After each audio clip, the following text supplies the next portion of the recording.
اور اس کے بعد 2001 میں اس ریلیز کو دوبارہ رینیو کرایا گیا اور مختلف ادوار میں یہ ریلیز جو تھی یہ رینیو ہوتی رہی. درمیان میں ایسے مقام آئے کہ 2006 میں ان کو ایوکشن نوٹس ملا, سول کورٹ کے جج نے ان کے خلاف فیصلہ بھی دیا, پھر 2012 میں ان کو ایوکشن نوٹس ملا. لیکن ان سارے نوٹسز کے باوجود آخر میں یہ ہوتا تھا کہ پھر نئی ایگریمنٹس ہو جاتی تھی اور یہ نئی ایگریمنٹس ان کی چلتی رہیں. اور 2017 میں نون لیگ نے ان کے ساتھ 3 سال کی ایگریمنٹ کی ان کی نون لیگ کی حکومت کے دوران لوک ورثہ نے, اور جو فروری 2020 تک تھی. جب ہماری حکومت آئی تو لوک ورثہ نے یہ کہا کہ جی ہمیں یہ جگہ چاہیے, یہ بڑی ایکسپینسو جگہ ہے. تو انہوں نے لیز کو ٹرمینیٹ کر کے ان کو کہا کہ آپ جگہ خالی کر دیں. تو انہوں نے نہیں کی, یہ سول کورٹ میں چلے گئے. وہاں پہ جا کے طے یہ ہوا کہ جب تک ان کی لیز ہے تب تک ان کو وہاں سے ہٹایا نہیں جائے گا. جب لیز ختم ہو گئی تو دوبارہ لوک ورثہ نے ان کو نوٹس دیا اور انہوں نے اس کو خالی نہ کیا. تو پھر سول کورٹ میں چلا گیا لوک ورثہ کا ادارہ, اور وہاں پہ ایک آخر میں ایک ڈیسیشن آئی کہ جس کورٹ میں گئے تھے یعنی کہ رینٹ کنٹرولر کے پاس, تو ڈیسیشن یہ آئی کہ رینٹ کنٹرولر کے پاس یہ کیس لائی نہیں کرتا کیونکہ سرکاری بلڈنگز پہ رینٹ ریسٹرکشن آرڈیننس جو ہے اس کا اطلاق نہیں ہوتا. تو اس کے بعد لوک ورثہ نے جب ان کو دوبارہ نوٹس دیا کہ آپ فوری طور پہ 7 دن کے اندر خالی کریں.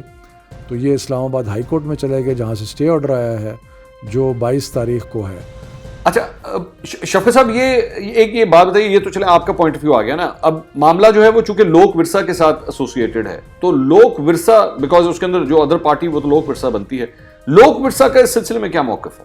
لوک ورثہ کا موقف یہ ہے کہ یہ اپنے ناجائز انفلوئنس کی وجہ سے, کیونکہ یہ ایک طاقتور صحافی ہیں, اس کی وجہ سے انہوں نے اپنا تھرو آؤٹ اثر و رسوخ استعمال کیا. اور جب کہ جس بلڈنگ کا رینٹ اب 20 لاکھ سے اوپر ہے اس کے صرف یہ 2-2.5 لاکھ روپیہ رینٹ دے رہے ہیں, اور یہی حال تھرو آؤٹ 1996 سے ہے کہ جس بلڈنگ کو بڑے تھوڑے کرائے پہ انہوں نے لیا اور اس میں اپنا کاروبار کیا, کیونکہ لوک ورثہ کے مطابق یہ بہت ہی بااثر صحافی تھے جس کی وجہ سے انہوں نے اپنا ناجائز استعمال کیا. تو یہ مختلف اس کے وہ ہیں واقعات ہیں. 22 تاریخ اب اسلام آباد ہائی کورٹ میں لگی ہے, پھر دیکھیے کیا ہوتا ہے.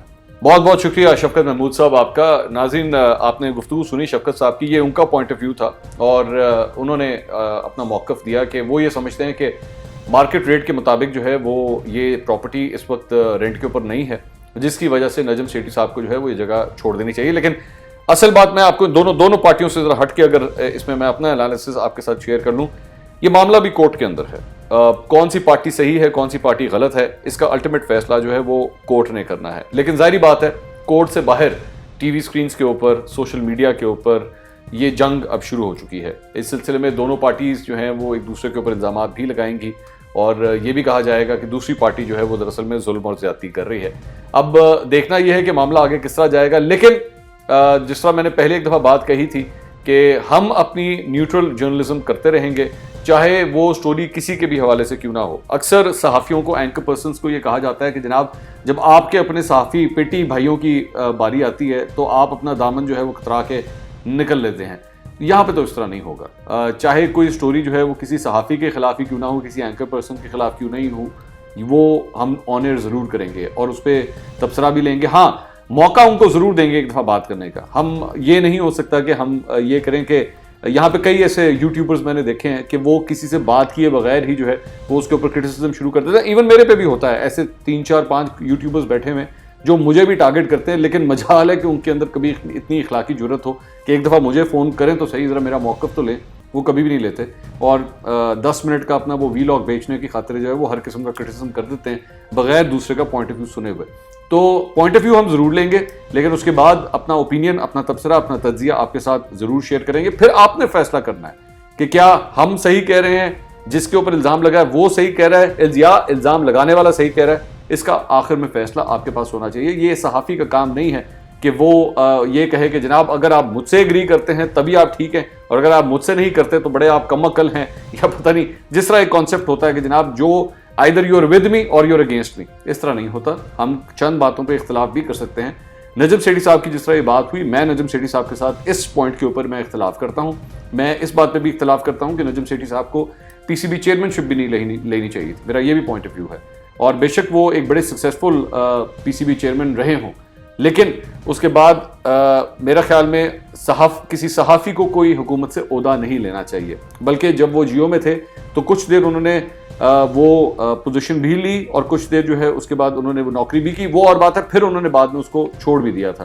لیکن پھر بھی کسی صحافی کو میرے خیال میں حکومت سے کوئی عہدہ نہیں لینا چاہیے. اور اگر آپ ایک دفعہ وہ لائن عبور کر کے دوسری سائڈ پہ چلے جائیں، یہ فیصلہ کر لیں کہ اب میں نے حکومت کا یہ عہدہ لینا ہے، تو پھر آپ وہی کام کیجئے، وہی سیاست کیجئے.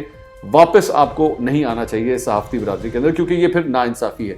ہمارے کئی ایسے لوگ ہیں، کئی ایسے اینکر پرسنز ہیں جن کو میں جانتا ہوں، اور آپ بھی جانتے ہیں، مجھے نام لینے کی ضرورت نہیں ہے، جو ادھر جاتے ہیں جب حکومت ختم ہوتی ہے تو واپس آ جاتے ہیں، پھر ایک ٹانگ ادھر رہتی ہے اور ایک ٹانگ ادھر رہتی ہے. میرے خیال میں یہ صحافت کے ساتھ بھی ناانصافی ہے اور سیاست کے ساتھ بھی ناانصافی ہے. آپ اس سلسلے میں کیا رائے رکھتے ہیں؟ کامنٹ سیکشن میں ضرور بتائیے گا. چینل کو سبسکرائب کرنا مت بھولیے گا. اللہ حافظ.